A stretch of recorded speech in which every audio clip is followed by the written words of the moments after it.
Good afternoon, everybody. My name is Lynn Kronberger, and I am the Chief Development Officer here at WAMU. Our mission as a public media organization is to connect the listeners and members just like you to each other around the world. Public radio works because listeners and members who value the service step up and give back. The support for public media at WMU comes from the public, and support from listeners and members is our most reliable and important source of funding, especially right now. This book club would not be possible if we didn't have your support. So if you have been enjoying these monthly book clubs, please consider making a gift. You can go to www.dianerehm.org/give. So we are grateful for the over 655 people who've registered to join us today. That's an amazing amount of people. Just so you know, this event is being recorded and streamed on Facebook. Closed caption is available. Just click the button on your screen. And now let's start the discussion with the host of our book club, Diane Rehm. Thank you, Lynn, and hello and welcome, everybody, to the February meeting of my book club. Today, we're going to be talking about The Prophets by Robert Jones, Jr. And this extraordinary novel is a first, his debut novel. It tells the story of Samuel and Isaiah, two lovers enslaved on a Mississippi plantation. It explores questions of sexuality, ancestry, Christianity, and the impact of slavery's legacy. Joining me today are three guests. First, Maurice Ruffin. He's professor of creative writing at Louisiana State University and author of We Cast a Shadow, which was a finalist for the Faulkner Award. Welcome to you, Maurice. Thank you, Diane, very much. Jennifer Williams is assistant professor of English at Howard University. Welcome, Jennifer. It's great to see you again. Thank you. It's great to be here. And Robert P. Jones, no relation to the author. He is CEO and founder of the Public Religion Research Institute and author of White Too Long, The Legacy of White Supremacy in American Christianity. He actually appeared on the Diane Rehm show when his book first came out.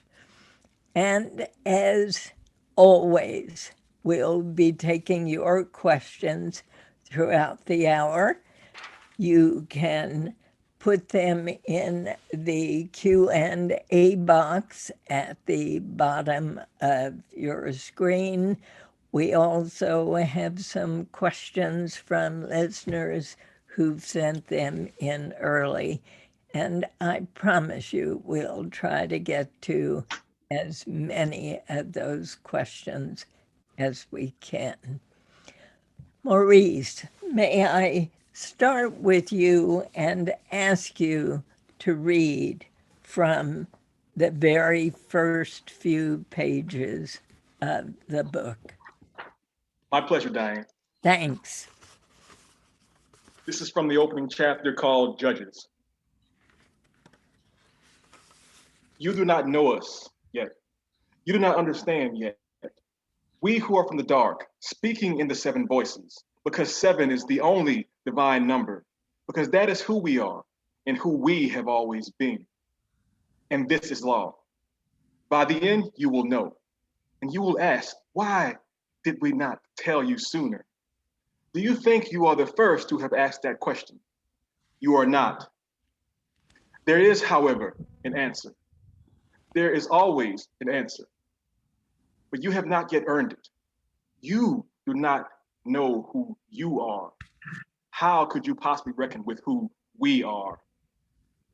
You are not lost so much as you are betrayed by fools who mistook glimmer for power. They gave away all the symbols that hold sway. The penance for this is lasting. Your blood will long have been diluted by the time reason finally takes hold, or the world itself have been reduced to ash, making memory beside the point. But yes, you have been wrong, and you will do wrong again and again and again until finally you wake, which is why we are here, speaking with you now. A story is coming. Your story is coming. It is the whole purpose of your being there, here. The first time you arrived, you were not in chains. You were greeted warmly and exchanged food, art, and purpose with those who knew that neither people nor land should be owned. Our responsibility is to tell you the truth. But since you were never told the truth, you will believe it a lie. Lies are more affectionate than truth and embrace you with both arms. Prying you loose is our punishment. Yes, we too have been punished. We all have. Because there are no innocents. Innocence, we have discovered, is the most serious atrocity of all. It's what separates the living from the dead. Eh? Or what is this now? Forgive our laughter. You thought you were the living and we the dead. Ha ha. Now, having read that, Maurice, I'm sure for, I don't know, perhaps the second or third time, tell me what you made of that introduction. What is it telling us? And most especially, I'm going to ask you about that sentence. Innocence, we have discovered, is the most serious atrocity of all. It is what separates the living from the dead. Tell me what you make of that. It's one of my favorite things in this book. I believe that what Mr. Jones is doing here is that he is setting a framing device for us to understand what we're going to experience. You see, we have these voices, these prophets who talk in between some of the chapters to give us context for what we're going to get in the next chapter. And I think that much of what this book is about is correcting the record. I think that many of our listeners have read books that involve slavery as an issue, have seen movies, have seen TV shows. And this book is telling you, you know what, we're going to show you that there were queer people in those spaces because they existed, they lived. And unfortunately now in the modern era, often the narrative is that they were just side characters, if anything. Here, these people are centered in the narrative. And these ancestors, these prophets are telling us, you thought you understood what it meant to love people, love life, love yourself. You don't know that. And because you don't know that, you're not actually alive yet.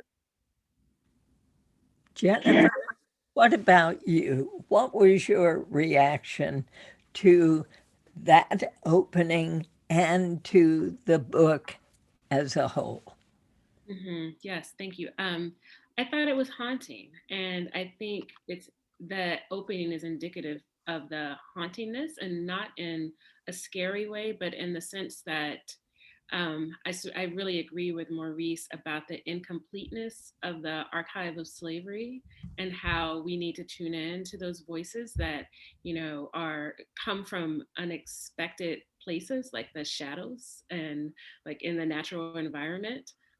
We need to tune into those voices in order to really get the complete story. And Robbie, what about you?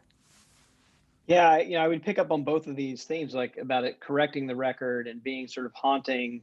And I think it's this perspective that makes this such a unique work, and as a debut novel, as such a creative way. That I was also struck by how steeped in religion this book is. Right, the title, the style, the characters, the chapter titles, all of them sort of just dripping with Christian symbols and language, and yet it's a deeply, I think, moral book and a kind of human book. But does it in kind of an indirect way. I mean, the haunting is right. I think that we get these perspectives. It's something like an impressionistic painting, even where these kind of come in and out of focus.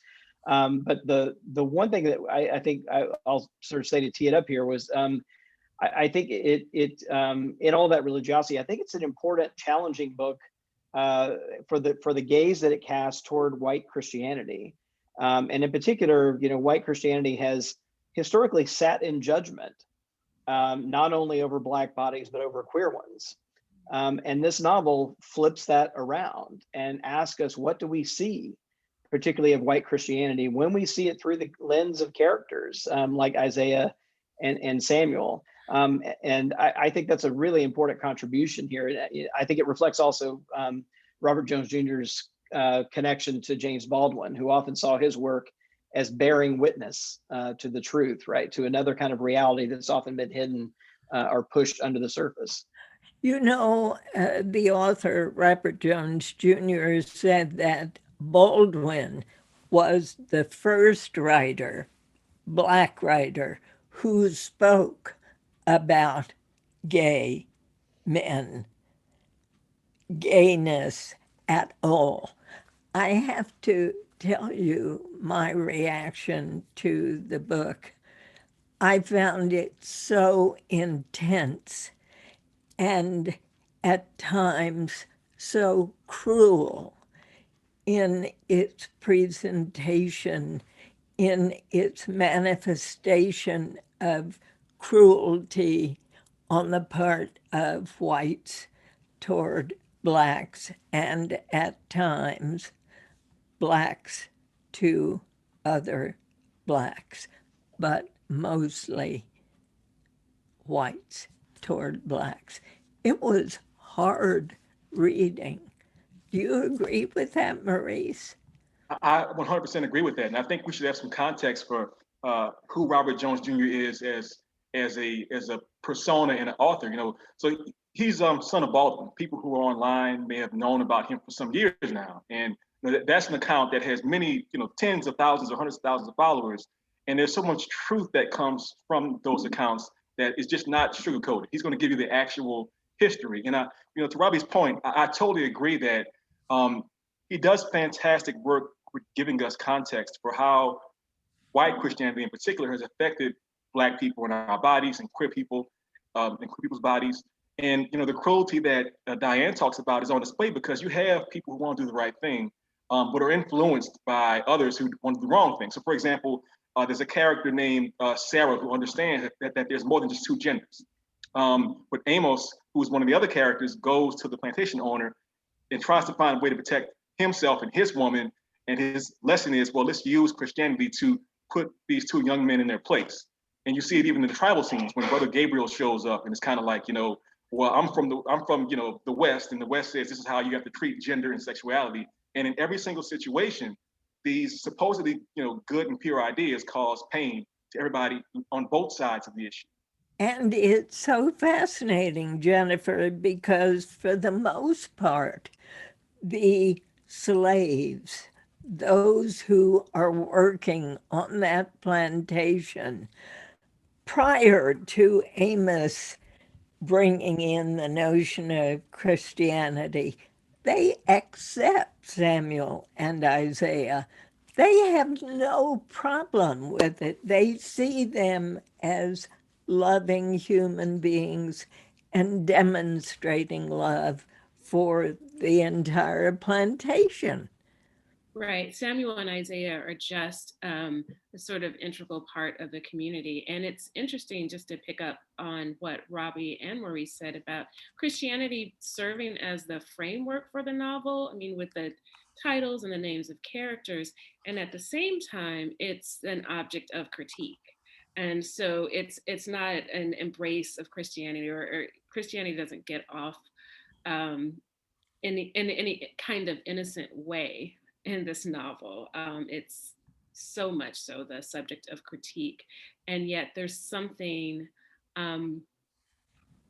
about kindness and love that ends up being the spiritual center of the novel and not religion.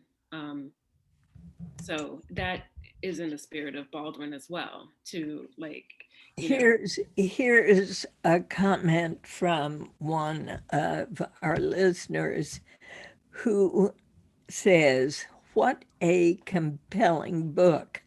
I often couldn't understand what was going on or keep the characters straight, yet I was captivated in an entrancing and awful web. I didn't fully get it, but I got it enough not to be able to leave it or even to stop thinking about it." Robbie? Well, look, as I'm a math guy and a linear thinker, and I feel this listener's pain about just, if you expect a kind of linear plot and you're really wanting to kind of see something driving it straight through, this circles back, and I use the kind of impressionistic painting. One other way of thinking about it is it's gumbo, right? And you are steeping in this stew or this web, as the listener said. I think that's some of the power, actually, of the novels, that it circles back around.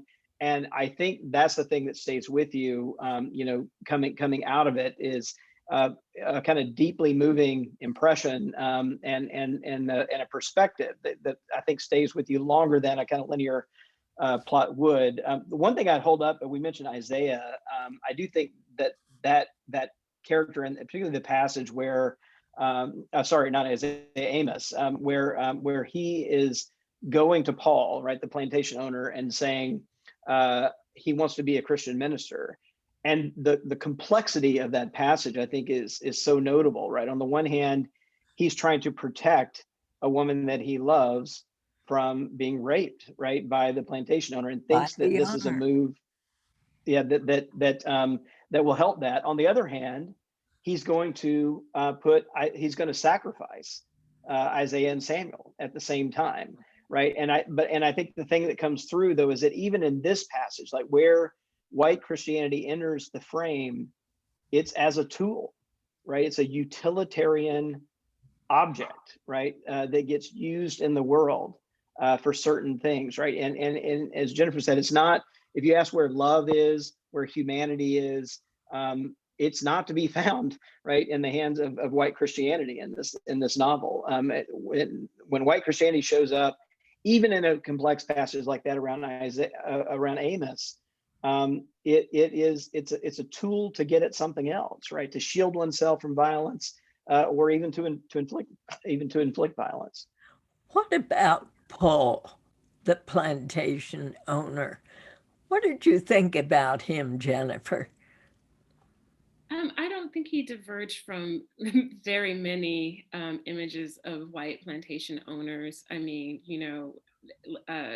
as you stated, it was difficult to read the cruelty, but I think it's impossible to avoid cruelty when you're dealing with the subject of enslavement. And so Paul ends up being this figure that, one thing I appreciated about the depiction of white characters, they're not caricatured as if there's some, just evil villain, but they're portrayed as human and terrible even in their humanity, right? And for me, the person who stands out as both human and terrible is Ruth. Maurice, what did you think of Ruth? It's one of the many reasons why I think this book is a literary classic, even though it's new. But to Dr. Williams' point, I was fascinated by this because I think the author has said that his role models are James Baldwin and Toni Morrison, and as somebody who's read a lot of those works, Mama Toni, as I call it, would often put the white characters on the periphery. These are Black stories that she was telling, and then Baldwin, in his stories, he would often create caricatures. So he has a short story that's called "Going to Meet the Man" about a Klans member who, and he's like just such a violent, vile, hates his own wife, hates his own mother. But here, these characters are so complex, and as you pointed out, Ruth is somebody who literally was sold to Paul to be his wife by her own father. She understands, for example, how hurtful that could be, and yet can't even see that they're doing the exact same thing to the Black characters on the plantation, which I find fascinating. The other thing, go ahead, Robbie. Go I was just going to ahead. say one quick addition to that is, I was kind of looking at all the names of the characters, right, and kind of where they sit in the biblical tradition. And it's notable that Paul and Timothy, the white male characters, are New Testament names, right? And Ruth, though, right, is named from the Old Testament, which is where all the names of the African American characters come from in the book. So there's even a little signaling here that exactly what you were talking about, right, has occurred in a kind of patriarchal world. That's another kind of level of oppression, right, tied to that kind of Christian worldview. And so we even get a little bit of signaling in her name that there's something similar going on with her. Can I pop in briefly? I remember that there was a question earlier that one of your readers had a comment about the sort of complexity of it, being a little bit confused by it. And I think that is one of the other things that this book is rereadable, I think. For example, there's the overseer, James. And, overseers are just like the classic slavery narrative villain. They're just like whipping people horribly and just being cruel. And yet there's one passage in there, you almost miss it if you're not slowing down. I went back to it. And he kind of talks about looking at Isaiah and Samuel, our two young queer characters, and says, there's no reason to hurt them just because they're, two boys together. And even, Paul and Ruth and Timothy don't quite understand that lesson, which I think is also another very interesting concept in this book, that the cruelest person theoretically gets it, that it's okay for two young boys to be in tender love with each other. Here's another question from one of our viewers, listeners, who says, I don't know anything about the Bible, so I did not fully get the significance of the chapter names, but I understood and loved the book. Do you think a reader misses anything from not knowing about the biblical references, Jennifer? I don't think you do. I feel like upon a second reading, maybe I would then go and get the Bible and go, okay, wait, what's that story of Ruth? And like, what's Isaiah? I think it is worth a second read and maybe a deep dive, but I know little things here and there about biblical stories, and I don't feel like I've missed anything. What about you, Robbie? I think that's right. I actually spent more time than I should trying to sort of think about how directly connected, all these biblical chapter titles and names were. And there's some big patterns, like the one I just mentioned about the Old Testament, New Testament, and James, by the way, too, is another New Testament name there, that other white male character. But the chapter titles, they're out of order. So we get Proverbs before we get Psalms, we get Genesis after that, so they're not marching through the biblical text in the kind of canonical order. I don't know that that's all that important really for the book. I think really it is signaling, though, how steep, though, in the biblical tradition and kind of white Christianity in particular, this whole world is. I think that's the biggest thing it's signifying to us.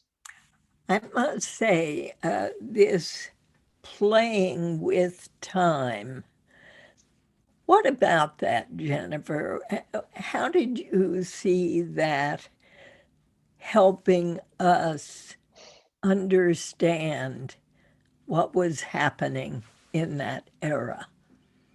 Yeah, I had to flip back a few times because of the shift in time and in place. There are a few chapters that are located on the ship and on the African continent, and then you're back at the plantation, and that I sort of organized myself by space.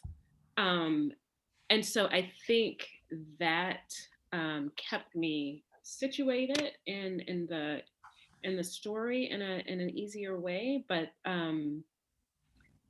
and toward the end, in terms of playing with time, I realized something that I had to flip back and then remind myself of. I was like, oh, there are little hints that Jones drops along the way about just who is prophetic and what the prophecy is really, what some of the prophecy is about. And Maurice, taking us to those chapters where women were kings. Mm. Talk about that and what the author is telling us through those chapters. Yeah, and to Robbie's point a few moments ago, sometimes these sort of biblical references in the titles is almost just for fun. So like kings, when you get to kings, it's about a king who happens to be a woman, and you're kind of like, well, what's going on here? And I got excited every time I saw a king chapter title. And King Akosa is one of my favorite characters I've read in a long time. She is powerful, she is confident, she's a great leader, and you're coming to understand that this book is telling us that there were, some tribes in the central African continental, parts of that continent who had king as a title, so that a woman or a man or somebody who was both or neither could be a king. And to watch her be a leader and be respected. And then even the fact that in those chapters, you have this parallel story between Kosi and Aliwa, who are also two young queer males experiencing some of the same things because of a missionary who shows up and like throws a monkey wrench into the works and starts blowing up their entire tribe. So, is this somehow a condemnation of what white Christianity has done to the African population and to Blacks, even in this country as we speak today? Robbie? Yeah, I think it's both that, and I think here's, I think the Baldwin turn here is that it's also such a damning portrait and a heartbreaking portrait, really, of what white Christians have done to themselves, right? For buying into this, that story of Kosi and Aliwa, there is so compelling, and it's because we see this from the other side, like they recognize this bond, right, of these two who they describe as being inseparable from the time they were kids. And when this Portuguese missionary shows up and is completely baffled by this, there's language in there, like the king says, it was providence, their connection, right? The kind of very Christian, it was destined, right? Divinely destined, like that very powerful language. And then this passage, this is a quote describing the Portuguese missionary and their lack of vision, I think, and in some ways lack of humanity. And it says this: the pale man was evidently ignorant and knew nothing of the world as it actually existed. His vision was limited to this realm. Two men, these colorless people, had the strangest system of grouping things together by what they did not understand rather than by what they did. He could see bodies, but it was clear he could not see spirits. And then a bit later, to them, her people were all living pieces of ore, fuel for engines of the most ungodly kind, but bafflingly in the name of a God that they claimed was peaceful. A lamb, they said, right? Jesus is a lamb. She could not know that it was merely a costume. I mean, these are just such indictments, right, of the contradictions built into the entire kind of white missionary effort and enslavement of Africans, there and in the U.S. And just such deeply powerful. And I think it's notable too that these get put in these more mystical chapters, right? That then kind of frame the rest of the story. But actually, Jennifer, as one of our listeners says, there were women kings also in the West African kingdom of Dahomey, the Republic of Benin. Kings, warriors. There's this notion of male wives and female husbands written about from Nigeria. I mean, the gender becomes like a person's identity becomes a function of their role in society rather than their gender. And I think, in addition to Jones sort of critiquing what white Christianity has done to itself and to others, it's a reminder too for Black people throughout the diaspora that gender and homophobia, all of these are imposed concepts from external ways of thinking, right? It's not indigenous to Africa to just presume that there's only one, there are only two genders, there's only one way to love. Maurice, this is a cotton plantation. Talk about how these slaves work and are treated. Well, of course, they have no rights. You know, on the plantation, you have this sort of tiered system. That's a hierarchy where you have the plantation owning family, you know, Paul and Ruth and Timothy, the son, who live in the big house. You have the poor whites who live in the periphery, and their lives are pretty bad. And they don't even understand that it's because they are buying into this system that's not designed to give them any opportunities either. And then you have the black folks, you know, and you know, within this community, you have a great variety of people. I love, for example, the variety of black women on the plantation. You have, you know, Maggie and Beyonce and Pua and Sarah, who's like a favorite of mine. And then you have the two young men. And one of the great inventions in this, you know, what I had read about the concept, I'm like, well, how are these two queer young people going to be together? And there's the barn. And in the barn, they've created this entire world we've never seen in anything else before, not in other films or books where they're working and it's not easy at all and it's very difficult, and yet it's their space, and people acknowledge that because they're good workers, leave them alone, let them do their jobs. They're just like anybody else. And yet you have people who become jealous of Samuel and Isaiah, among them Ruth and Timothy. How does that play itself out, Maurice? Well, you know, it's one of the saddest things in this, because I feel like, to our earlier points about how the white characters are portrayed, they are very complex. So you have Timothy, who by any account, he's the son of the plantation owners. He is an abolitionist. He's lived up north. He's gone to school. He's seen that freedom is possible for black folks, even in that time period, the early 1800s. And yet when he comes back, he just kind of has this attitude of, well, you know, I'll help them get free one day. You know, freedom isn't ready for them right now. They're just not evolved enough for that right now, which was a very common attitude. And then you have Ruth, who, you know, again, she understands enslavement, even as a young woman taken from her household.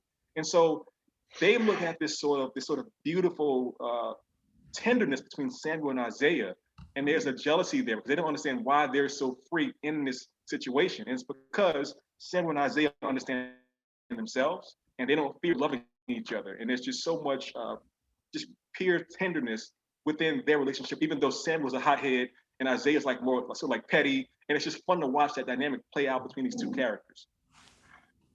And can I add to that? It also speaks to the danger of innocence that you read about in the beginning, because although Ruth is a white woman and Timothy is a queer white man, they still are two of the most destructive characters in the novel. And so I think initially you think, oh, well, they should get it, right? And then they end up being central to the destruction of Samuel and Isaiah. They should be allies. They should. Yeah. No, I think that's right. The one thing I gotta add too is just that passage in there where all Ruth has to say they looked at me wrong.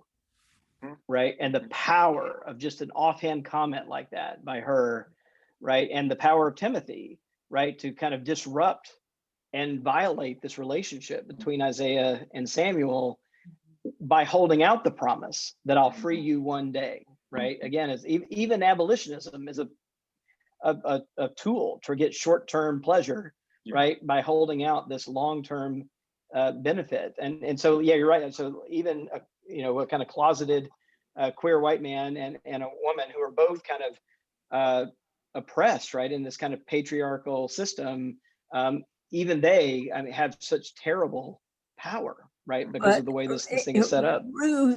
Ruth lies because she wants those young men. She wants them sexually for herself. And so she lies. And it was a hideous lie. It was a horrible lie. And yet she's comfortable living with it. How can that be? I think it speaks to Jones's talent, because there were some moments when he switches points of view where you get into their heads very deeply and sort of like get an impression of their souls. And all of these characters' mental spaces sound different. And there were some moments where I sort of smiled because Ruth's interiority sounds like Virginia Woolf's characters, like Mrs. Dalloway almost. They're spirited and spinny and going different directions very quickly. And I almost liked her at some points. But then she does that, and I'm like, oh my goodness, you know? One of our listeners wants to know, why are the white people called Toubab? Where does that word come from? Can anyone tell me? I did look it up because I was curious. And I had discovered that, Jones, the writer, is somebody who did a lot of research. And this is just my impression. My understanding is that there are some tribes in continental Africa who would use that word to describe somebody as a foreigner or somebody who doesn't quite understand the proper ways of living their lives. So I may be misinterpreting it, but that's what I got. And when you hear the narrator say, yes, that's a Toubab, I'm like, oh yeah, they are a Toubab. And another question, did the Choctaw actually give shelter to runaway slaves as mentioned in the book? Yeah, and that's a common thing. I should tell listeners that I'm from New Orleans. And so there's a big history of people who ran away from enslavement in my region to various tribes, the Chitimacha and others in the area of Louisiana, and formed alliances, which is the reason why where I'm from, we have Mardi Gras Indians, which is a sort of combination of indigenous people's history and heritage and people from the African diaspora coming together and communing to protect each other from slavery and other problems in the nation. Yeah. The other thing to say too is that at this time in the early 1800s, there was simultaneously to the plantation life that we see, the U.S. government forcibly removing large numbers of Native Americans, Cherokee, Choctaw, across the South. My own family lands in Georgia in a little after 1800. And gets a free 200-acre, little nice, neatly carved out square of land that was part of a Georgia land lottery. And that land was made available, right, by the government forcibly removing Native Americans from those lands and then inviting white settlers down to take over. They carved it up into nice little squares and handed it out.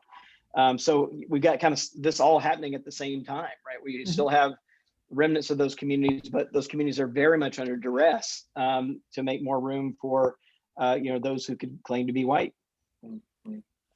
You mentioned earlier all the beautiful, wonderful women in the book. One of our listeners says the women in the novel are strong and resilient against the misogyny they endure.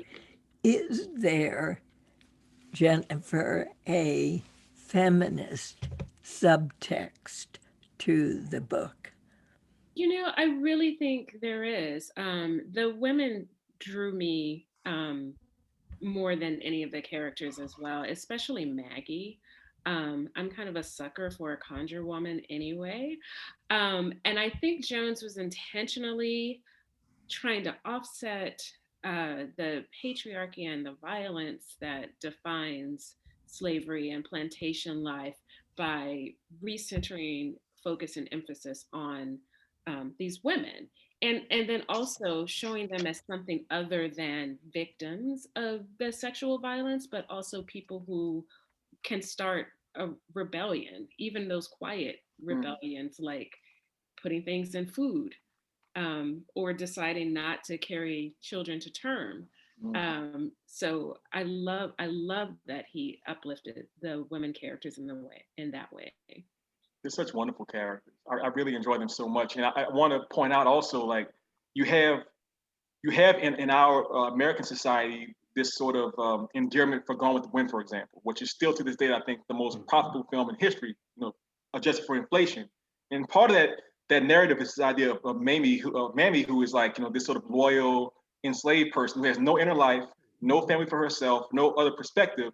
And Maggie in this book is almost the exact opposite of that. She has her own agenda from the very first page, and she's the leader. Like in my mind, these Black women in this book are like the sister Avengers. Like they're all different, they're kind of fractious. They're not all perfect, but they're together throughout the entire story. I just really enjoy those relationships. Yeah. And even the ritual and ceremony they have for Isaiah and Samuel after they're forced, into that really violent. The torture. Yeah, exactly. Yeah.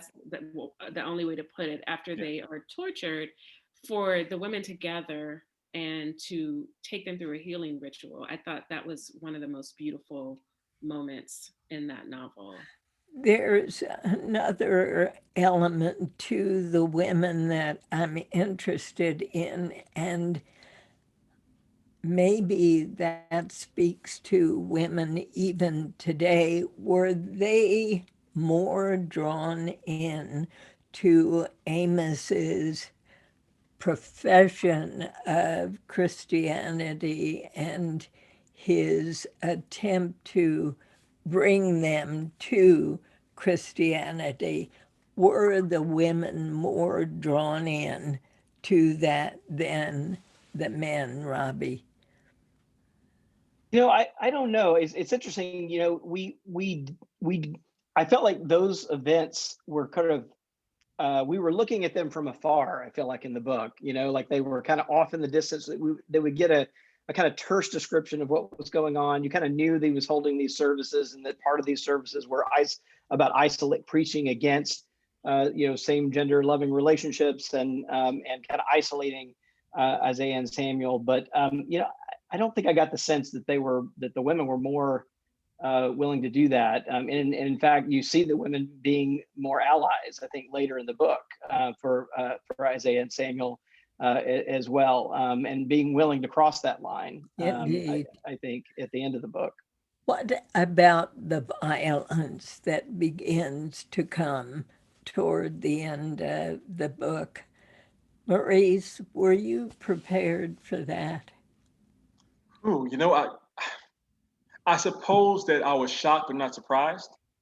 I think one of the things that I admired about it was this idea that often in narratives that focus on the lives of enslaved people as well as their masters, usually only the enslaved people have, are damaged by it. And I don't want to, spoil it for people looking out to the very end of the book, but I'll just say that everybody in this narrative is affected by the damage caused from this plantation, from what they're doing together. And I just think that for me, I really admired that. I think that this book doesn't let anybody off the hook. I think it says that, if you had direct involvement in trying to destroy these two young people, and as well as other people on the plantation, then you're going to have some payback possibly. And you see a lot of that. And I think that depending on who the reader is, whether they are a woman or Black or white or male or queer or straight, you're going to see some resonances in your own life and sort of question, like, what kind of thoughts have you had about people who you saw as other and less than? And you're going to, think, am I Timothy? Am I Paul? Am I Ruth? Am I Amos? Am I Essie? And I think that's what this book is doing so well. That's so important for us as readers. What about you, Jennifer, and the violence? I was just thinking how painful it was to read the last part of that book. I was sort of just tensed up because I knew when something was going to happen after Maggie sort of warned Samuel, like, go back the other way. Go back the other way. I was like, oh God, what do I have to prepare myself for? And I just don't think I'm ever prepared for that kind of violence. And unfortunately, we see it so much, especially when it comes to Black bodies being violated. I don't think that we're ever prepared. But like Maurice said, there were some aspects of that episode, the sort of resistance that we don't see enough of. So I was happy to see that there was resistance and not just the sacrifice of Black people for, spectacle purposes. Can I just say, like, as a fiction writer, I knew that Jones was doing something. I didn't know what it was because, we recognize patterns. So I didn't recognize until like page 200. There are these shadows that appear throughout the book. Exactly. And also these moments of like light appearing in people's mouths. I'm like, what's going on here? I started marking it in my notes. And I was like, oh my goodness. And I just sort of knew, okay, there's a shadow on so-and-so's back. There's a shadow in so-and-so's face. This can't be good. What's going to happen? And that's like, oh, okay, now I get why I was feeling so tense throughout the latter half of the book. And you, Robbie, what about the violence? Yeah, well, I told you I've spent a lot of time poring over the history of lynching in America and white mass racial violence and so the first thing that I thought, as soon as the two of them, get described in the book, I just thought, okay, this is going to end in a dual lynching and castration, right? Yeah. That's how this is going to end. Like that was, and so I think I too was, it was very difficult to read, but I think that's not where this story went, right? It could have been a very short book if we had gone that way, but also I think that we end up with something more like a Shakespearean tragedy at the end, right? With kind of bodies all over the field. And it's not just one side. I think that does go to the message, as both Jennifer and Maurice were saying, that this doesn't just damage enslaved people, right? And this kind of stuff about innocence that we read at the beginning of the book. Everyone is tainted. Everyone, everyone reaps the whirlwind at the end of this book. It's really okay if we do give away the end of the book, because we are assuming that those who are with us have read the book. And one of the questions that comes up from our listeners is, what was Samuel's motivation for murdering Timothy? He was fighting back against a rapist. Just because Timothy doesn't violently aggress Samuel and Isaiah, he's raping them, and so I think, I think that was the justification in Samuel's mind. And Samuel knew that is what Timothy wanted to do. Did he not, Maurice?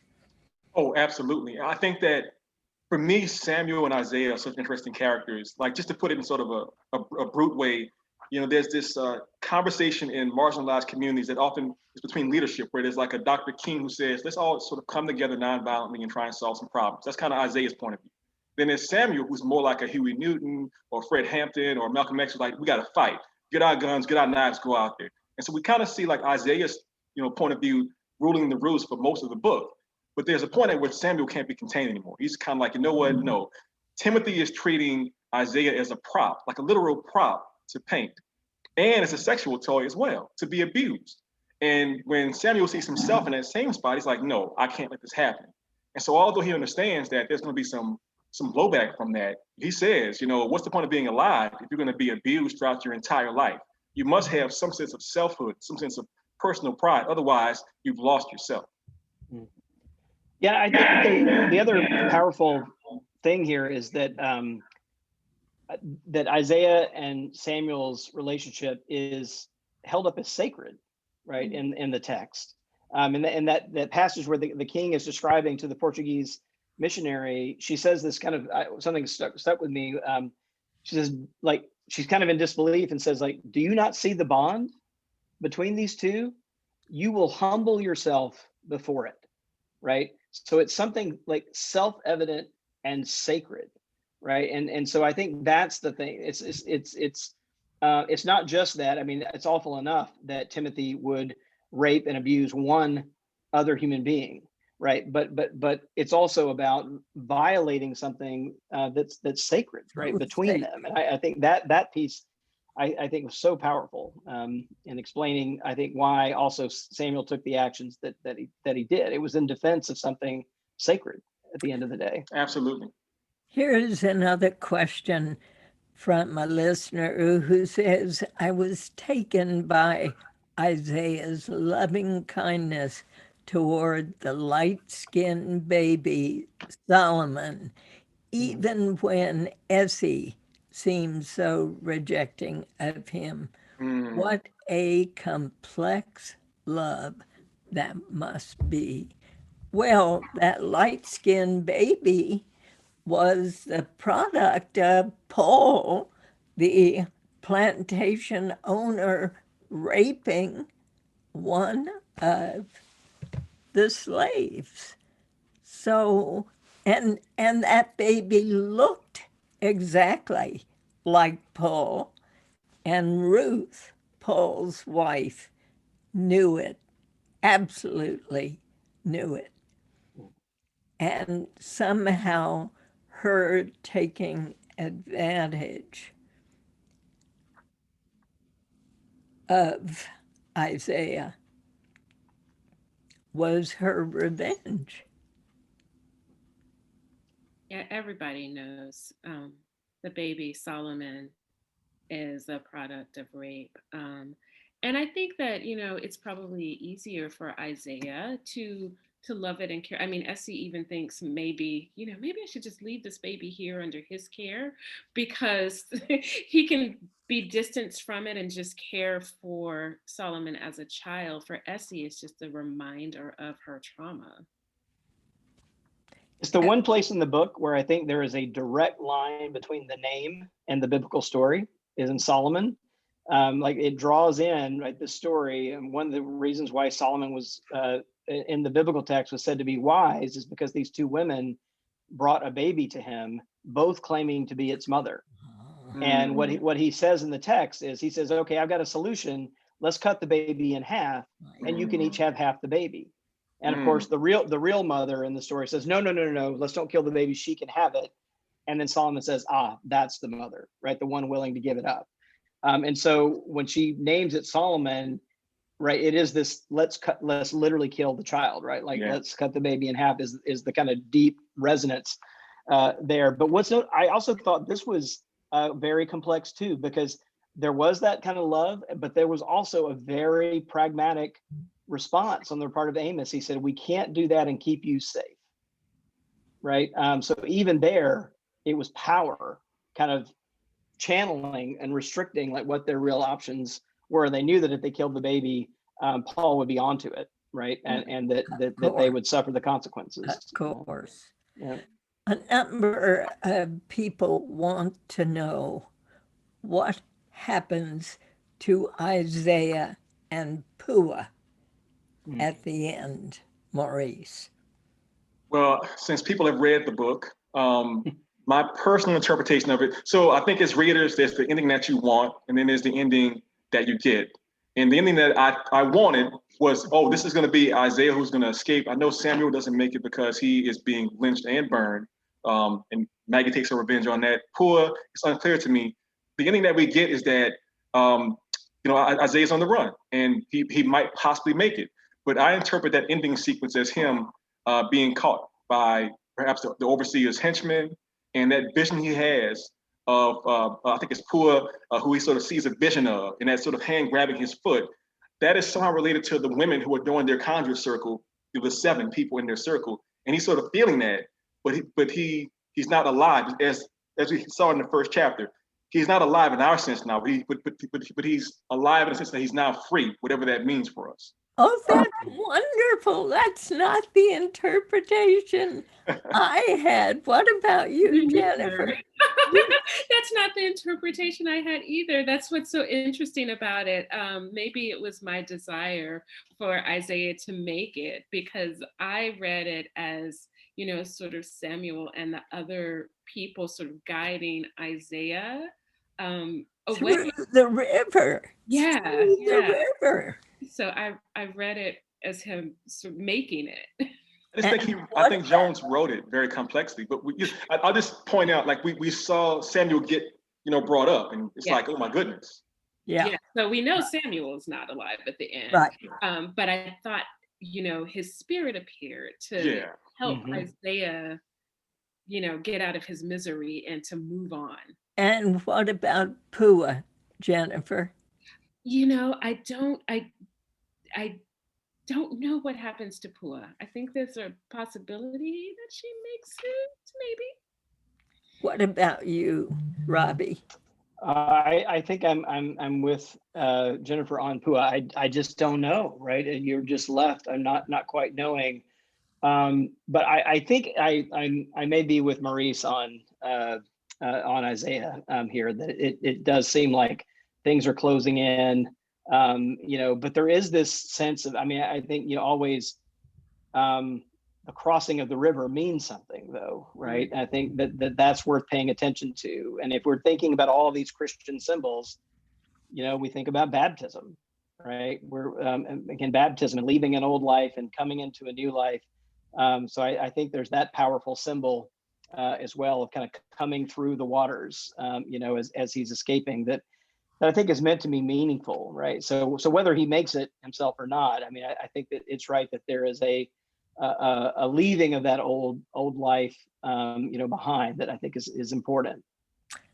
And so finally, Maurice, what do you take away?